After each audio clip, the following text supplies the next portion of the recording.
Gepleyer Azatlyk Radiosu. Öýüňize saglyk, hormatly dinleýijiler. Taryhy gidýän 2025-nji ýyly gysgaça synymyzy dinlemäge çagyrýar. Ony men Ýogşun Anny Gurban alyp barýarmyn.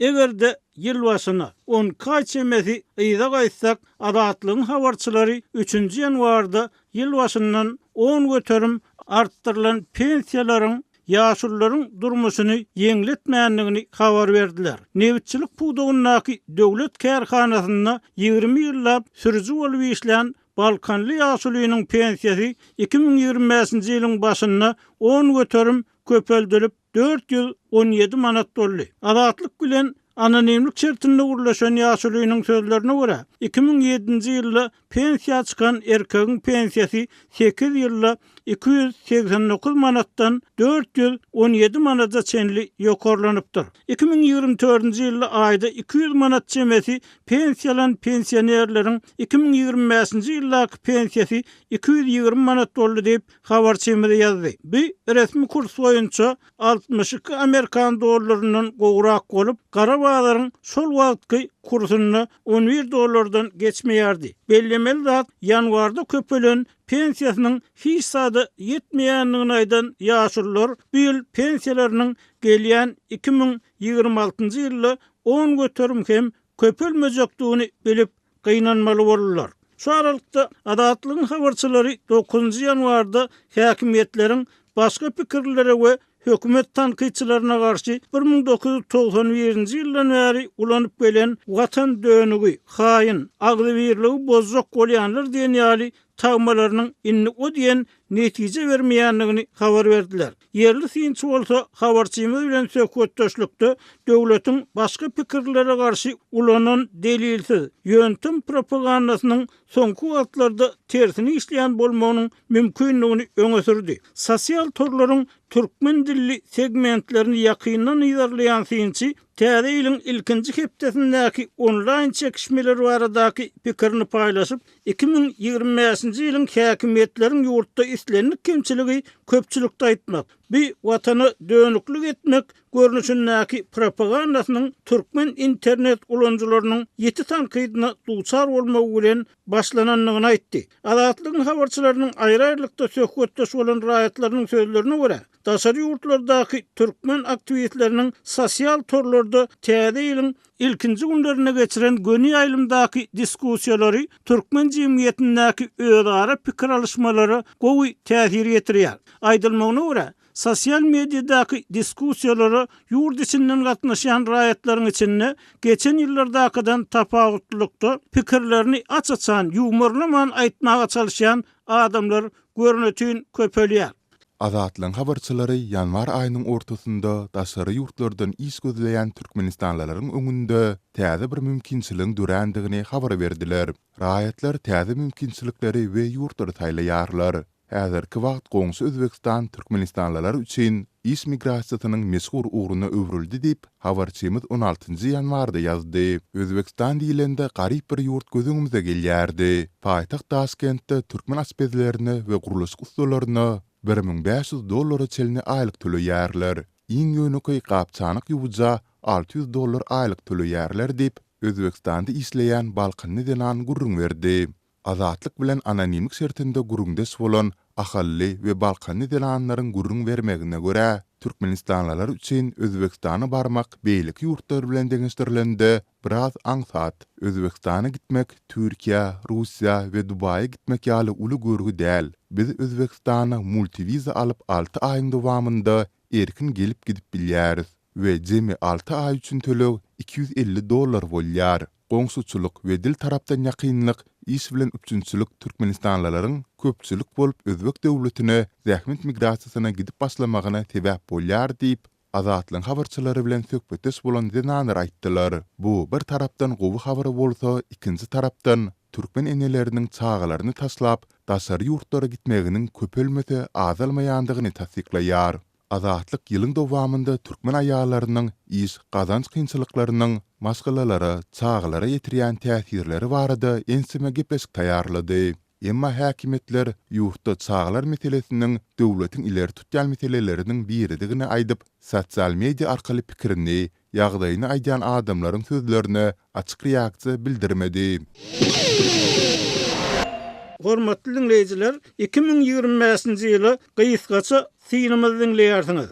2025-nji ýylyň ýanwaryna Türkmenistanlylaryň uçur mümkinçilikleriniň çäklendirilmegi hem dowam etdi. Türkmen hukuka ýollary Aşgabat bilen Moskwanyň arasyndaky uçur gatnawlarynyň togtadylan möhletini mart aýyna çenli ulaltdy diýip Interfax neşri 31-nji ýanwarda habar berdi. Bu gatnawlar Azerbaýjanyň Russiýa gatnaýan ýolagçy çöri helakçylyga uçuranyndan soň togtadylypdy. Azatlyk ýylyň dowamynda ýurdun ilatynyň ýolagçylyk meselesinde çekýän kynçylyklaryna hem bir näçe gedek güýlendi. Ýöne degişli resmiýlerden hiç bir reaksiýa alyp bilmedi. Aşgabatda 9 fevraldan 10 fevrala geçilýän gize ýagan gar Türkmenistanyň elektrik gaz üçinçiligi babatyndaky meseleleriniň hem çözülmeýän galýanlygyny görkezdi. Habarçylarymız tok gaz üçinçiligi kesildi diýip habar berdiler. Güýçli ýagan gar köçeleri we agaçlary örtdi. Häzir gar biraz eredi. Bagtymyzda howa aşy soğumady we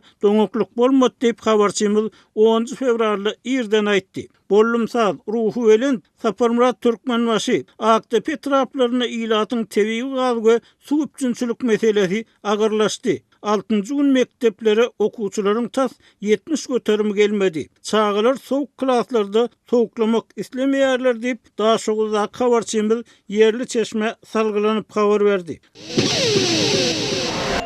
Gepleýär Azatlyk radiosy. Mikrofonun önünde Merdan Tariýew, taryhy gidýän 2025-nji ýyly gysgaça synamyzy dinleýärsiňiz. Şu aralykda habarçylarymyz ýurtdaky un meselesiniň öňkülere garaňda has çylşyrylmaşýandygyny habar berdiler. Häzir bar unumyzy tyksitlemeli bolýarys diýip üç saganyň enesi Mary welaýatynyň Taxtabadyr etrawynyň ýaşaýjysy 38 ýaşly Zenan 24 fevralda azatlyga aýtdy. Seýledi ol äriniň iş gözleginde Türkiýe gidendigini, 2 ýyl bäri ondan habar alyp bilmän çağlary we gary enesi bilen ýalňyz galandygyny gurrun berdi. Mardaky habarçymyz sonda Taxtabadyr etrawynda dören un gytçylygy, ýaşaýjylaryň agla we köpleginiň hususy dükanlarda satylýan uny tatyn alyp bilmeýändigini habar beripdi. Seýledi Azatlyk fevral aýynda ýurtdaky öý, jaý meselelerine, gizlin öýsüzlüğüň jebrini çekýän raýatlara, ýaşuly biznesi ýa-da arkasy telekeçileriň ýokary wezipeli hosary wezipesinden aýrylan telekeçileriň kynçylyklaryna, iş ýerleriniň köpelmegine däl, azalmagyna getirýän noksanlyklary hem üns çekdi. Habarlarymyzdan görnüşi ýaly 2025-nji ýyl ýurtda et önümleriniň iň gymmatlan ýyly hökmünde taryha girdi. Azatlyň habarçylary eýýä mart aýynda balagy bol Balkan tebitiniň merkezinde deňiz we derýa balyklarynyň bahalarynyň gitdigiçe gymmatlaýandygyny habar berdiler.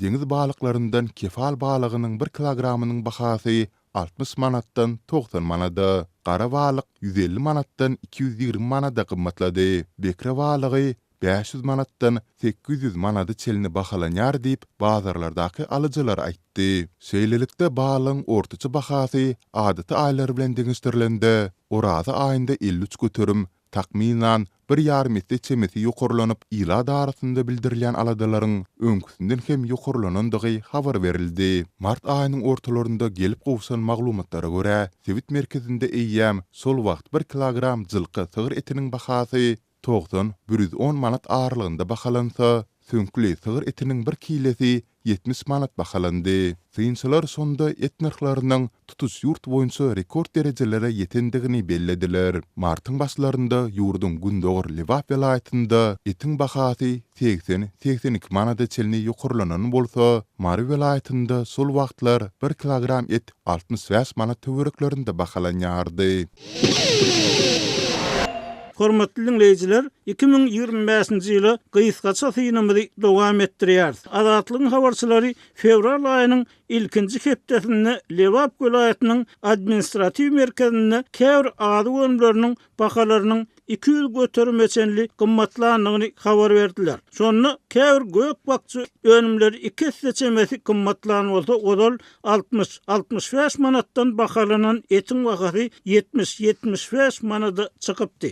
Bu vakalar soňu bilen hasy ýokarlandy. Rus medeniýetiniň habarlaryna görä, Türkmenistan şu ýyl Orsiýetden import edýän buğdaýyny 3 esse köpeltdi we tewitleri ýüze çykan yerli uňgytçylyklary ýurdun azyk kopsuzlygy baradaky beýanatlaryny ýene de uly sorak astyna saldy. Balkanawatda habarçymyz fevralyň ortalarynda yerli unyň gytalanlygyny habar berse, Marda habarçymyz şol aýyň ahyrlarynda tag-tawadyr etrawyna yerli unyň 50 kilogramynyň bakasynyň odol görülip eşdilmedik derejelere çykyp 650 manada çenli gymmatlanlygyny ýazdy. Türkmenistan ýylyň 11 aýyna degişli habarlara görä Orsiýetden import edýän guş etini 2 esseden gowrak, günewakar ýagyny 1,5 esse we süýt gatyk önümlerini 1,5 esse golay köpeltdi. Emma muňa garamazdan döwlet dukanlaryna satylýan günewakar ýagynyň bakasy hem gymmatlamagyny dowam etdirdi.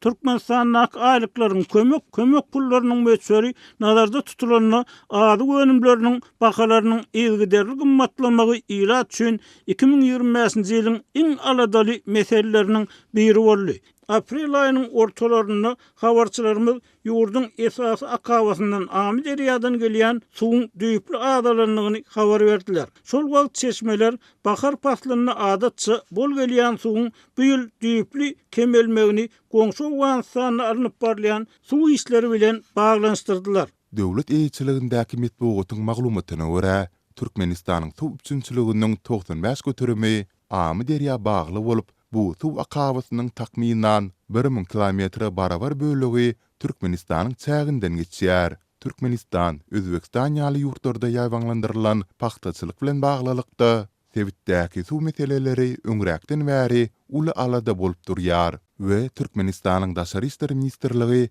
2024-nji ýylyň 7-nji martynda Taliban dolandyrjylaryny terhedüstü derýalardan suw almak işlerinde ılmy taýdan esaslandyrylan we tasdiklanan çemeleşmäniň zerurdygyny ýatlatdy. Yerli synçylaryň köpüsi Awganystanda gurulýan täze suw detgasynyň odol Türkmenistanda Garagum kanaly gurulanda göýberilen ýalňyslygy gaýtalaýandygyny, suw meselesindäki jogapkärçiligiň Tewit ýurtlarynyň ählisinde ýokarlandyrylmalydygy bilen ılalaşýar.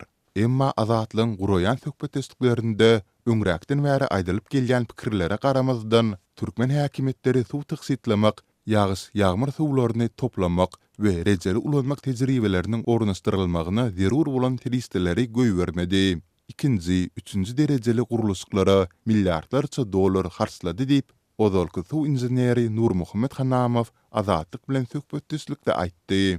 May aýynyň başynda azatlygyň daşawuzda habarçysy bilen guruluşan hünärmenler daýhanlar Tewitde hatardan çykýan ekrançylyk ýerleriniň barha köpelýändigini aýtdylar. 9-njy maýda gelip gowşan maglumatda daşawu Tewitiniň demirgazyk günwatar etraplarynda ýeti suw ýetmezçiliginiň saklanyp galýandygy, Akdepe, Boldumsaz we Saparmyrat Türkmenwasy etraplarynyň ekin meýdanlaryna ekrançylyk suwunyň tasdan berilmänligi aýdyldy. Saparmyrat Türkmenwasy Akdepe etraplarynda beýlik etraplarymyzda ýeriň ýagdaýyna laýyklykda gys suwy we tarp sor ýuwus suwy aýratynlykda berilmeli diýip daşawuzly agronom Azatlygyň habarçysyna aýtdy. Bellesek, söhbetdeşimiziň ady redaksiýada bar. Hünärmeniň düşündirmegine görä, Türkmenistanyň günorta, günwatar tewitlerindäki ekrançylyk ýerlerinden tapawutlykda demirgazyk tewitde ýer asty suw 50-100 metr çuňlukda dälde 4-5 metr çuňlukda ýerleşýär. Daşawuz şertlerinde ýeriň soruny aýyrmak ýa-da azaltmak diňe ýuwus suwunyň tutulmagyna bagly. Ýuwus suwy berilmedik ýerde ahal Mari vilayatlaryndakydan tapawutlykda göwürüs alyp bolmaýar diýip yerli agronom aýtdy. Hormatly dinleyijiler, suw meseleleriniň gapdalyndan azatlyk owu hojulugyny ýylyň-ýylyna gaýtalanýan we hasyrlylygyň ýokarlanmagyna ýol bermeýän geleňsizliklere hem yerli hünärmenleriň pikirleri esasynda ünsü çekmegini dowam etdirdi. Daşawuzly agronomyň öňden aýdylyp gelýän pikirleri tasdiklap aýtmagyna görä, owu hojulugynyňky mesele etdiňe suwdy. Ýylyň gurok gelmegine ýa beýlekilerde hem däl. Daha şoğuzdaky söhbetdeşlerimiziň tasdiklamagyna görä, sebäpde iş bilýän adamlar ýol başy berillense, häzirki ýagdaý döremeller. Ýatlasak Türkmenistanyny soňky 10 ýylliklarda uly kadr gelli geçerligi dörediwe 2025-nji ýyl mart ewtenine odal iş başarmazlykda aýyplanan häkimiň ýygyna öňkü wezipesine dolanmak bilen taryha girdi. Soňky welayet häkimleri beýlede dursun. Etrap häkimler hem halk bilen duşmaýar. O huzurluk işlerinin ýagdaýyny görmäge gelmeýär dip daha şogully daýhanlaryň biri hatardan çykkan yerlerin ýyl-ýyldan köpelmegini Berdimuhammedowler döwrüne wezipe berilýän emellarlaryň iş bilmezligi bilen baglanyşdyrdy. Emma muňa garamazdan Türkmen hökümetiniň o huzurluk siýasaty üýtgewsizligine garlyk we o huzurlugyna jogap berýän vice-premier Taňryguly Atahaliýew 8-nji maddede geçirilen hökümet mejlisinde öňkü vice-premierleriň aýdýaşy sugorş we şorsuw akabalaryny araşdyrmak, suw huzurluk tesgalaryny awatlamak wagtda degişli çäreleriň görülýändigini Tadahanyň habaryndan çen tutulsa umum bir jümlede tasdiklamak bilen çäklendi. Gepleýär Azatlyk radiosu mikrofonunda Merdan Sariýew. Ýyla synymyzy dinleýärsiňiz. 2025-nji ýylda Türkmenistanyň mezburi dähmet owu hojuluk işgärleriniň iş gadan sertleri meselesi hem saklanyp galdy we käbir synçylar bu derdiň has agyrlaşandygyny, netijede bu ýyl ýetişdirilen paxta hasylynyň ýüzlerçe hektar ýerde noýabryň aýagynda, dekabryň başynda hem mugut işçi güýjüne garaşan hususy telekeçileriň serişde tyksitlemagi derarly ýygylman galandygyny aýtdylar. Şeýlelikde owu hojulugyndaky iş tölek sertleri mewsümleýän işler üçin zerur bolan el güýjüniň ýetmezçiliginiň dowam etmegine sebäp boldy. Balkandaky habarçymyz büdjet edaralarynyň işgärleriniň töleksiz ýekileme, oto işlerine çekilendigini habar berdi. Mardaky habarçymyz ýolutyn etrafyndaky potroçy daýhanlaryň gowaçy meýdanlaryny otar ýaly otogçy tapmakda kynçylyk çekendiklerini habar berdi. Meýdan işleri üçin zerur bolan el güýjüniň ýetmezçiligi dasary ýurtlara gidýän we ýygyna gelmek islemeýän adamlaryň barha köpelmegi bilen düşündirilýär. Häzir potrotumuzy otatmak üçin işçi daýhan gözleýäris, ýöne tapyp bilmeýäris. Geçen ýyl potrotumuzy otap, ýekileme işlerine kömekleşen adamlaryň aglaby köp bölegi dasary ýurtlara, Türkiýe, Russiýa islemäge gidipdir. Galanlary ıssyk howada günüň asaganda islemäge yaranok diýip ýoly tünni kärendiçi Azatlyk bilen söhbetdeşlikde aýtdy. Yerli synçylar içerki we dasarky zähmet migrantlary adamlaryň meýdan islemeginden daşlaşmagyny esasan tölenýän zähmet hakynyň gaty az bolmagy bilen düşündirýärler. Daýhanlaryň gadary bolman soň pul az berilip, hatda bu kurdogyny da ýetmän soň dasary ýurda çykýanlaryň sany gün saýyn artýar. Köp daýhany ketel aldy. Adamlaryň onkologiýa we beýleki näsaglyklar adaty dümek üçin hem hastahana baryp, bejergi almagy pullary bolmaýar diýip anonimlik sertinde gurulaşan daýhan aýtdy.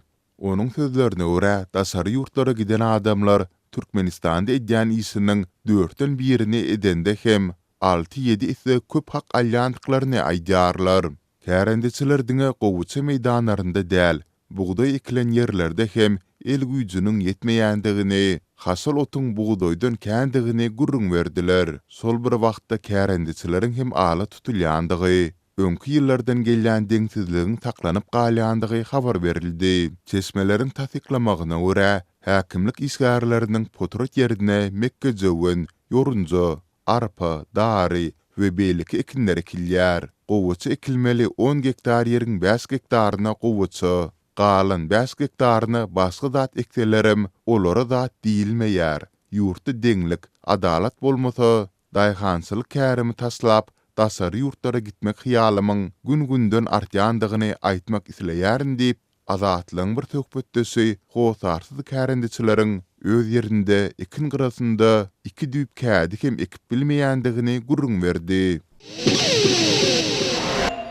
Hormatly dinleýijiler, 2025-nji ýyly Gysgaça synymyzy dowam etdirýär. Geçen ýyl Türkmenistanyny bir bolçuluk hakyny gurrun etmeli bolsa, synçylaryň biriniň sözleri bilen aýtsak, howanyň gyzyp başlamagy bilen çekirtke bolçulugynyň bolanlygyny aýtmaly. Azatlygyň habarçylary çekirtkeleriň diňe ekinleri, göýgürüp oturan baglary gemrip oňmaýanlygyny, öýlerini, awtologlarynyň içinde oturan adamlary hem gaty biýmada edýänligini habar berdiler. Eýýem may aýyny ulu alada döreden çekirtke ýörüýüşi iýun aýyny has giňerme eýe boldy. Çekirtke gitdigiçe köpelýär. Käbir ýerlerde barmak basmagy boş ýer tapyp bolmaýar. Bu ýagdaý şu ýyl Türkmenistanyny hasylyň bolmajakdygyny aňladýar. Galla hasylynyň meýdanyny ýygnalman galan bölegi çekirtkelere şam bolýar. Yetişip gelýän gowaçalar hem çekirtke iýär diýip azatlygyň bir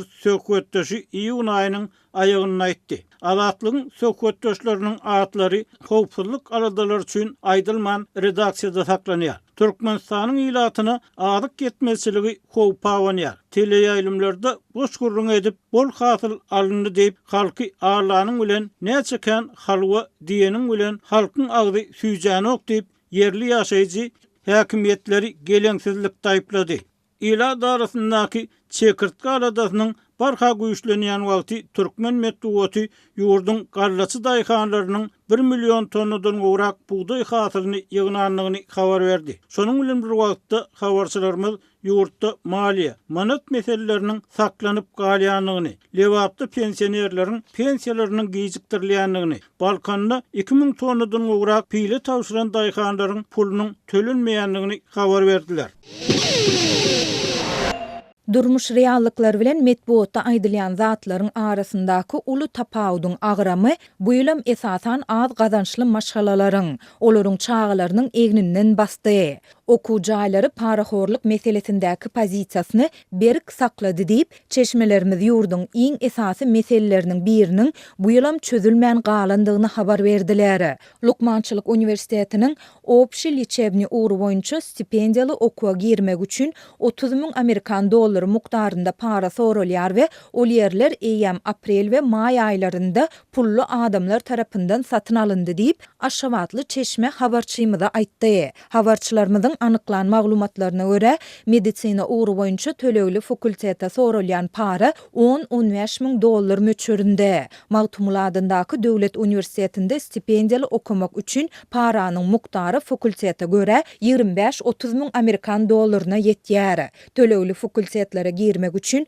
10 000 Amerikan dollary möçürinde para sorulýar. Orta hüner mekteplerinde hem para sorulýar diýip ýagdaýdan habarly hünermenler häkimetleriň bilimdäki hakyky ýokary hünerli adamlary ýetişdirmek meselesindäki düwünleri çözmek meselesiniň goloýuna hem barmaýandyklaryny öňe sürdüler. Molimçilik boýunça uçilişede 7-10 000 aralygynda Amerikan dollary sorulýar. Medisina uğru boýunça orta hüner mektebinde 7 we 11 000 dollar aralygynda, ýagny şepaat uýasy bolmak üçin 7 000 dollar, çağı dogurmaga kömek edýän akşer käri üçin 11 000 Amerikan dollary sorulýar diýip habarly çeşme aýtdy. Bilimdäki paranyň ýyda çekilmezliginiň arasynda molim yetmezçiliginiň, harby gullukçy, hukuk goraýjy işgär yetmezçiliginiň gitdigiçe ýitileşýändigi, türkmen goşunundaky ofitserleriň köpçülükleýin işden çykmaga ýykyn edýändigi habar berildi. Emma türkmen häkimetleri bu ýagdaý barada hiç bir düşündürüş bermediler. Uluberdi Muhammedow häkimet başyna gelende bilim reformasyny wada beren hem bolsa ýagdaý gowluga tarap üýtgemedi. Kiçi Berdi Muhammedow bu meseleler bilen düýpden gyzyklanmaýana meňdeýär diýip yerli synçy aýtdy. Ýaşaýjylaryň durmuş ýaşaýyş şertleriniň gowlanmazlygy bilen golu ýuka maşgalalaryň barha köpelmeginiň arasynda ýaňy orta mektebi tamamlan. Goşun gullugyndan dolanyp gelen ýaşlaryň öňünde keserýän kynçylyklar çuňlaşýar. Agyr zähmet, gazanç ýetmezligi bilen baglykda döreýän beden, ruhy saglyk meseleleri ýaz habarlarynyň köpelmegine getirýär diýip çeşmeler Tomsun ıssysynda güýçden gaçan adamlaryň has ejizleýändigini habar berdiler. Türkmenistan ýurtdaky keselçilik, ölüm habarlaryny ýaşyryn saklaýar. aýdylýar. Emma çeşmeler häkimiýetleriň emele gelen ýagdaýdan özlerçe çykalga tapmaga çalışýandygyna aýdýarlar. Şeýle çykalga gözleginiň arasynda iýun aýynyň aýagynda Balkanly zenanlaryň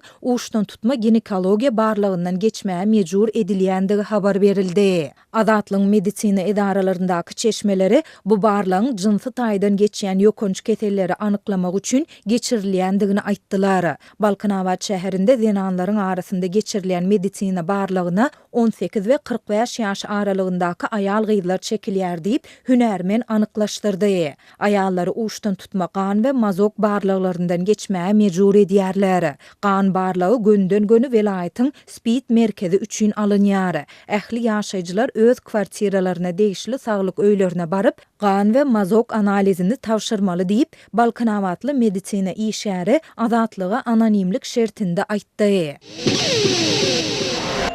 Gepler Azatlyk radiosi. Hormatly dinleýijiler, 2025-nji ýyly gysgaça synymyzy dowam etdirýär. Azatlygyň habarçylary gyýyz gelinleriň erkek ýetmezçiliginden ul arada galýanyny habar berdiler. Anonimlik şertinde urlaşan bir näçe gyýyzyň tasdiklamagyna görä, bu ýagdaý gyýylaryň käbiriniň öz janyny kastetmegine hem sebäp bolýar. Azatlygyň mardaky çeşmeleriniň fevral aýyna beren habarlaryna görä, Sevitde öz janyny kastetýän adamlaryň sany görnetin köpelli. Bir geňeşlikde 5-6 sany pata bar bolsa, şonuň 4-i öz janyny kasteden adamlaryňky diýip çeşme aýtdy. Ol mollalaryň bu ýagdaý ýygyna gara düşdi diýip düşünýärdigini belledi. Adamlaryň öz janyny kastetmeginiň sebäpleri dürli. Emma janynyň geçenleriň ýakynlarynyň we tanışlarynyň beren gurrunlarynyň merhumlaryň agyr maddi kynçylyklary baştan geçirenligi belli bolýar diýip synçylar aýdýar. Bu kynçylyklaryň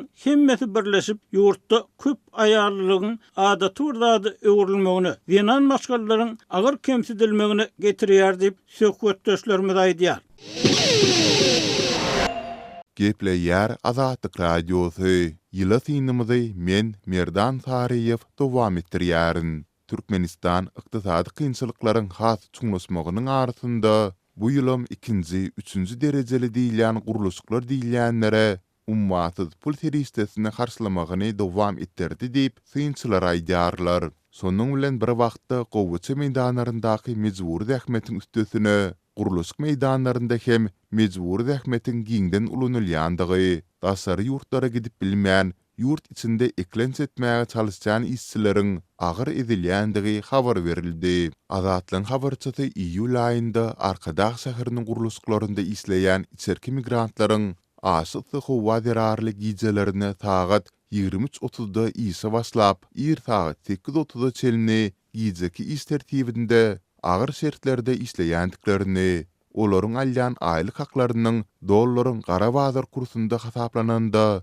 200-250 Amerikan dollaryndan geçmeýändigini habar berdi. Aýdylmagyna görä Arkadağ şäheriniň guruluşlarynda isleýän işçileriň aglaby köplügi beýleki welaýetlerden gelen migrant işçiler bolup, olar kynlyk bilen tapan işlerini ýitirmezlik üçin her hil agyr şertlerde islemäge kaýyl bolýarlar. Azatlyk radiosu awgustyň 1-nji hepdesinde Ahal welaýatynyň möhüm merkezlerinde, Arkadağ we Änem şäherlerinde tire parat we yerleçil çemelismelerden ejir çekýän içerki migrantlaryň beýleki welaýetlerden gelen guruluş işçileriniň ýüzbe-ýüz galýan problemalary barada habar berdi. Sonda içerki migrantlar özleriniň gelip çykan welaýetleri bilen baglylykda öz şahsiýetleriniň ad-awraýlarynyň kemsidilýändigini ýa-da özleriniň äsgerilmeýändigini aýtdylar. Azatlyk radiosynyň söhbetdeşleri günorta tebitlerde hatda hukuk goraýjy işgärleriň özleriniň hem tire parazlygy we yerliçiligi öňe sürýän halatlarynyň bolýandygyny, häkimet wekilleriniň bu meseledäki pozisiýalarynyň jemgyýetde atudylygy wekim salýandygyny öňe sürdüler. Häkimet we hukuk goraýjy edaralaryň işgärleri welaýetden gelen işçilere faýyz sözleri aýdyp, olary tire parat ähenglik kemsitmelere teze var edýärler diýip günorta tebitde zähmet çekýän marly guruluşçy Azatlyk radiosynyň habarçysy bilen anonim gurrundeşlikde aýtdy. Yerli synçylar şeýle hadiselary göz öňünde tutup tire parat meýillere diňe bir sosial ulgamlarda däl, eýtem ýyla darasynda, ýokary okuw jaýlarynda, orta mekteplerde, harby bölümlerde we beýlik edarlarda hem giňden dus gelmegiň mümkindigine aýtdylar.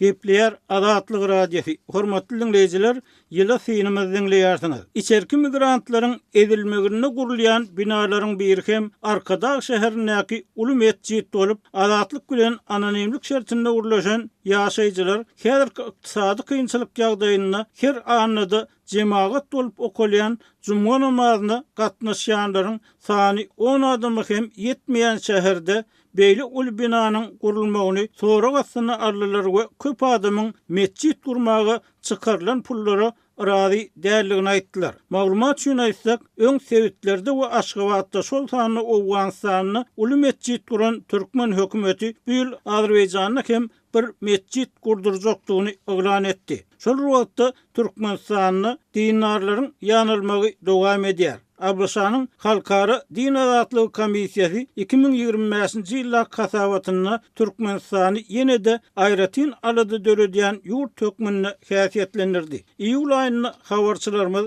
ýurtda sakkal gözegçiliginiň güýçlenendigini habar berdiler. Aýry-aýrylykda gurulýan erkekleriň tasdiklamagyna görä, Ahal welaýatyna ýaşy 50-den aşagda bolan adamlara sakkal goýurmak dillen berilýän görkezme esasyna gadagan edilýär. Şeýle-de internet arkaly daşary ýurtly mollalaryň wagyz nesihat edýän videolaryny paýlaşanlaryň soraga çagyrylýanlygy, goňşy döwletleriň din wekilleriniň wagyzlaryny dinlemegiň we paýlaşmagyň gadagan edilýänligi habar berilýär. Emma muňa garamazdan Aşgabat din wekillerini döwlet propagandasy şol tanyny ýurtdan gidýänleri saklamak üçin ulanmagyny dowam etdirýär. Aprel aýynda çeşmeler MKM'niň mollary şugulçylyga çekip olardan başga dinlere uýýan adamlar bardy habar bermegi talap edýänligini habar berdiler. Iýul aýynda mollalaryň ilaty ýurtda saklamak agitasiýasyna çekilenligi habar berildi. Emma bu agitasiýa mollalaryň ýurtdaky agyr meseleleri ret etmek synanşyklary, synçylaryň aýtmagyna görä adamlaryň arasynda zähmet migrasiýasy, daşary ýurtlardaky iş, durmuş şertleri, Türkmenistanyny emele gelen agyr ýagdaý baradaky pikir alışmalaryň has güýçlenmegine sebäp boldy. Gepleýär Azatlyk radiosi. Hormatly dinleýijiler, 2025-nji ýyly gysgaça synymyzy dinleýärsiňiz. Öňler her gün iýjek çöregimiz gaýgy boldy. Häzir biziň çagalarymyzyň ýüzi täzelendi. Biziň iýjek çöregimizi, iýen towuk gudumuzy satyn almagy şolar pul uradýar. Olar daşary döwletlere çykmadyk bolsalar, Türkmenistanyny jenaýatçy bolup türme baslar diýip bir näçe garyndaşy, tanşy daşary ýurtda işleýän diýen Azatlyk aýtdy. Türkmen häkimetleri işsizligiň derejesini, ýylla jenaýat edip türme tutawlygyny hökm edilýän adamlaryň sanyny, aýrylyşan jüwütleriň ýetim galýan çagalaryň sanyny ýaşyrşýaly, daşary ýurtlara işlemäge diýen raýatlarynyň sanyny hem gizläp saklaýar. Ýurtdaky agyr şertler adamlaryň bu ýyl hem daşary ýurtlardan gazanç çözlemäge ýakyn etmegini saklap galanamaň diýär. Awgust aýynda çeşmeler olar esasan Türkiýeden Türkmenistanlylaryň inni umytlaryny Russiýa baglamagynyň güýçlenýänligini habar berdiler. Russiýada ýaşaýan türkmen raýatlarynyň konsulluk hyzmatlaryna bolan talaby artýar. Türkmenistanyň Russiýa Federasiýasyndaky wekilliklerini nobat döreýär. Ýüz tutýan türkmenistanlylaryň arasynda türkmen raýatlygyndan çykmak isleýänler hem az dälip azatlygyň çeşmesi aýtdy. Nowaty duranlaryň 70 göterimden gowragynyň milleti türkmen diýip çeşmeler aýtdy. Bir näçe çeşme bu aýdylýany tasdik etdi. Anonimlik şertinde gurulýan Türkmenistanlylaryň tasdiklamagyna görä, adamlaryň türkmen raýatlygyndan çykmagy olary Aşgabada baranlaryny edilýän beýkanun basyşlar bilen baglanyşykly bolup görünýär. Türkmenistanyň içinde türkmen raýatlygyndan çykjak bolsaň, adamdan 2 ýyllap garaşmaly bolýar we ýurdun daşyna çykyp bolmaýar. Sebäbi türkmen raýaty şol ýurda ýurtdan göý berilmeýär. Türkmenistanyň prezidenti raýatlykdan çykmak baradaky karary ýylla bir gezek gol çekýär diýip Russiýada ýaşaýan Türkmenistanly aýtdy. Şol wagtda Moskvadaky Türkmen elçixanasynda nowaty duran adamlar daşary ýurtda türkmen raýatlygyndan çykmak işiniň udaga çekýänligini, 10 ýyl bäri raýatlykdan çykyp bilmeýän türkmenleriň hem bardygyny görüň berdiler. Rus häkimetlerine salgylanyp çap edilen metbuat maglumatlaryna görä 2025-nji ýylyň 1-nji ýarmyny Türkmenistanyň Russiýa 26 000-den gowrak syýahatçy barypdyr. Şeýle syýahatçylyk bilen baglykda Russiýanyň Orsiýetiň Ukrainada alyp barýan urşuna goşulan türkmenistanlylar barada çykan habarlaryň arasynda türkmen häkimetleri şu ýyl Orsiýete gidýän türkmenleri ýoldan saklamak tagallalaryny güýçlendirýär diýip ýylyň dowamyna goşan maglumatlarda aýdyldy. Ukraina hökümetiniň ýanyndaky ýaşamak isleýärin proýektiniň awgust aýyna çap eden habaryna aýdylmagyna görä 2025-nji ýylyň başyndan bäri adyndan 122 türkmen raýatynyň Rus goşun tarapyndan hakyny tutulanyny aýdyldy. Ondan öň Ruslaryň tarapyndan söýleşýän 170 türkmen raýaty barada maglumat çap edilipdi. Gepleýär Azatlyk radiosi. Hormatly dinleýijiler, ýyly synymyzy dinleýärsiňiz. 2025-nji ýyl Alisher Sakatow, Abdulla Orusov ýaly daşary ýurtda ýaşaýan aktivistleriň häkimetler tarapyndan saklanmagy we ýetirim bolmagy bilen türkmen hökümetiniň öz tanqyçylaryny ýydarlamak görelgelerinden, ýagny raýatlara kanunyna kepillendirilen hukuklaryny peýdalanmagy ýol bermelik praktikasyndan el çekmeýänligini ýene bir gezek tasdik etdi. Olar habar berilişi ýaly türkmen raýatlarynyň ençemesi hökümet tanqyçylygy bilen baglykda 2023-nji ýyldan bäri Türkiýeden we Orsiýetden gillin ýagdaýda watanyny uğradyrly. Şeýle de häkimetler bu ýyl siyasi sebäpler esasynda berilen ceza möhletini tamamlan Murat Düşemow täze galplaşdyrylan iş boýunça goşmaçy ýyl kestiler.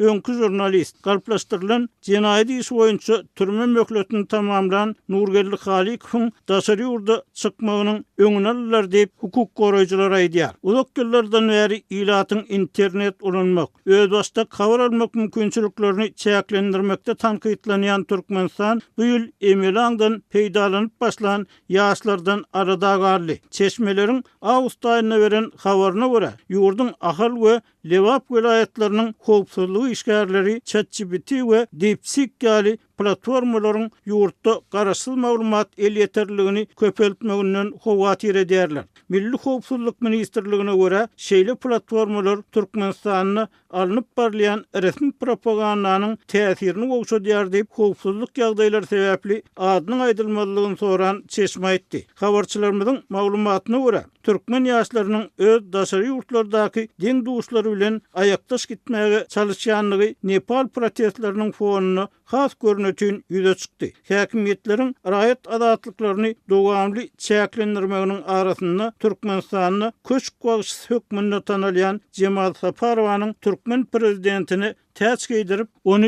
ömürlük şah etmek barada eden çağırışını sosial medyada dinleyen Türkmenistanlılar hem öňkü ýyllardan tapawutlykda öz siyasi garaýşlaryny has açyk aýtmaga synandylar. Olaryň käbiri özüni demokratik, hukuk we dünýäwi döwlet diýip atlandyrýan ýurtda orta asyrlardaky dolandyryş usulyny geçilmegi barada edilen çağırışı ýokardan berilen görkezme hasaplasa beýlekileri bir yaranjak bagşylaryň öz inisiativasy diýen pikiri öňe sürdi. Sosial mediada köp pikir alışmadörüden ýagdaýlaryň ýene biri bolsa aýdymçy Maral Durdiýowanyň yerden bir garşy ýokarda uçup ýörýän aýdymçylar bardy öňe süren pikiri boldy. Söhbetdeşlerimiň köpüsiniň pikirine görä, sosial mediada orta atylýan ol ýa-da beýleki pikirler esasynda dörýän çekişmeler bir tarapdan söz, metod azatlygynyň bir çäklendirilen ýurdunda ýaşaýan adamlaryň öz söz, pikir beýan etmek azatlyklaryny ulanmak isleginiň barha güýçlenýänligini görkezse, ikinji tarapdan türkmenleriň bu meselede entek öwrenmeli zatlarynyň känligini işaret edýär. Yerli ýaşaýjylar we synçylar sosial mediada ýigrenç, agdalaçylyk, bölçülük meýilli çykyşlaryň gaýtalanmagynyň dowam etmeginden, bu hili videolaryň gaharly ýa-da nägile seslenmeleri döredip pikir alýanlaryň we görjüleriň ünsüni, energiýasyny adamlaryň ýüzbeýiz bolýan has möhüm meselelerinden başga ýana sowmagyndan alada bildirýärler diýip Azatlygyň habarçysy oktyabr aýyna habar berdi. Anonimlik şertinde gurlaşan synçylar millet parallyk, tire parallyk ähengine çykyş edýän blogçularyň görüjülerde gahar gadap döredýänligini we umuman tankit edilýänligini, emma bu hiýlik hereketlere tögerekleýin çuňur bahy berilmeýänligini aýdýarlar. Eýsem Türkmenistanyň adamlaryň ýüzbeýiz bolýan has möhüm meseleleri haýsylar? Synçylar we çeşmeler has möhüm meseleleriň